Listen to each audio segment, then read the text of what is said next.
Assalamualaikum dan salam sejahtera. Pada video kali ini kita akan belajar bab 12 Geografi tingkatan 1 yang bertajuk Sumber Air.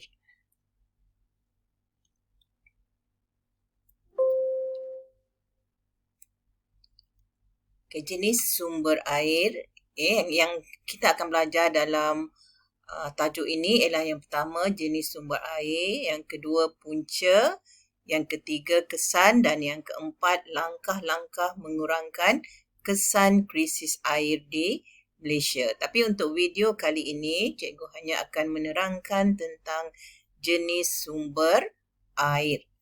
Jadi dalam tajuk bab 12 ini, diharapkan murid boleh yang pertama mengenal pasti jenis sumber air. Jadi untuk video kali ini, maknanya murid mesti boleh mencapai yang standard pembelajaran yang pertama ni, iaitu mengenal pasti jenis sumber air. Tapi untuk bab ini, selain daripada yang pertama ni, kamu perlu juga dapat menjelaskan dengan contoh punca krisis air di Malaysia, membincangkan kesan krisis air di Malaysia dan juga dapat menerangkan langkah-langkah mengurangkan kesan krisis air. Jenis-jenis sumber air di Malaysia, kita tahu negara kita Malaysia menerima jumlah hujan yang tinggi sepanjang tahun, iaitu kira-kira 2,500 mm hingga 3,000 mm setahun. Maknanya hampir sepanjang tahun kita di negara kita menerima hujan. Jadi alhamdulillah negara kita tidak mengalami masalah kekurangan air.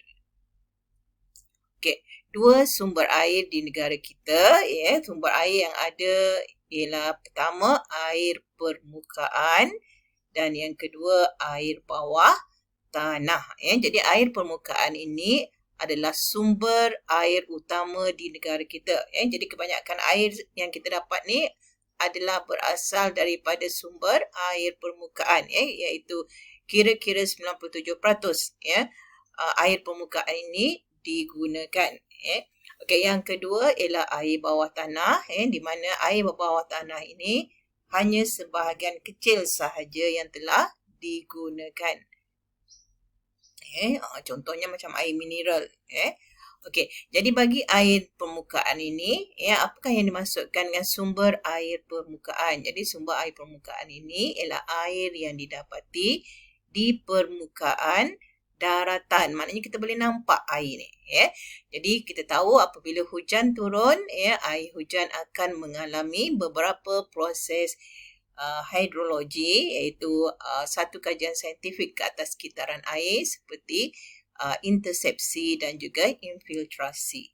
Intersepsi ni ialah proses air hujan yang jatuh di permukaan daratan tetapi tidak menyerap ke dalam tanah. Dia terpeluap. Infiltrasi ni pula ialah proses air di permukaan daratan yang menyerap ke dalam tanah.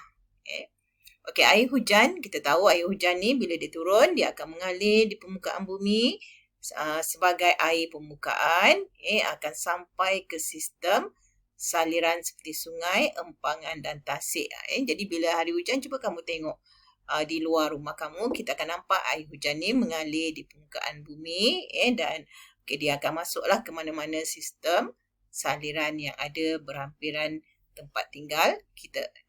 Jadi sungai merupakan sumber air utama untuk kegunaan harian. Contohnya air paip di rumah kita tu sebenarnya adalah sumbernya daripada sungai. Jadi selain daripada kegunaan harian, digunakan juga oleh industri dan juga sumber pengairan bagi pertanian. Contohnya kalau sawah padi, maknanya menggunakan air sungai sebagai sumber.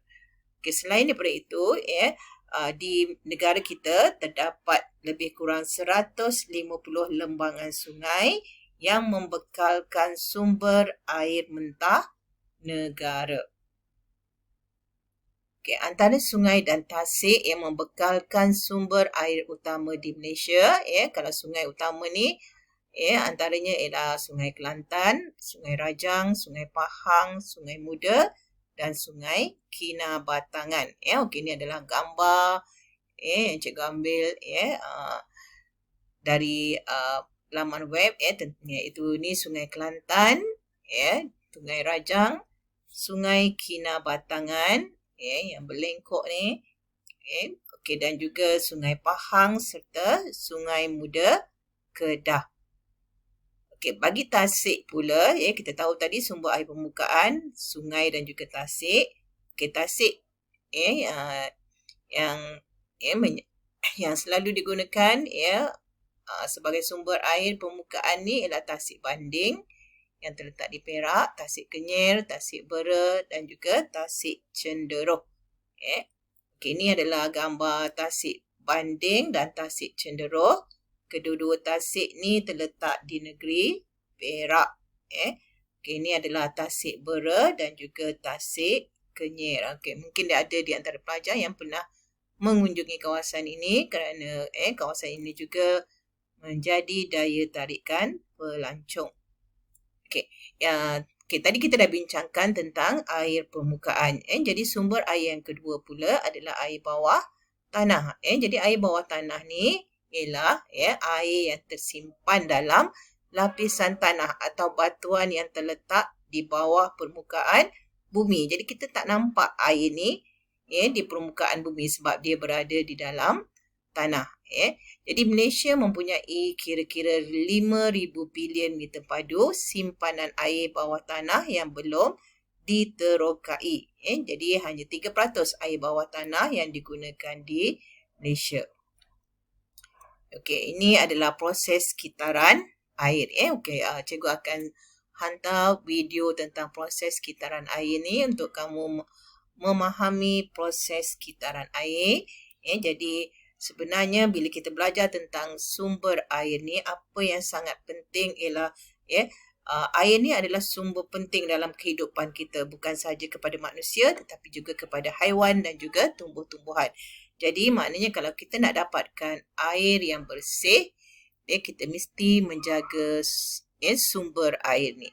Sama ada sumber air permukaan iaitu tasik dan sungai ataupun air bawah tanah. Maknanya jangan cemari bumi kita ini sebab bila bumi kita tercemar, maknanya dia akan memberi kesan kepada sumber air kita. Jadi pastikan kamu baca semula buku teks untuk lebih memahami perkara yang kita pelajari pada hari ini. Dan kita jumpa lagi pada minggu hadapan bagi tajuk seterusnya, insyaAllah. Sekian, terima kasih.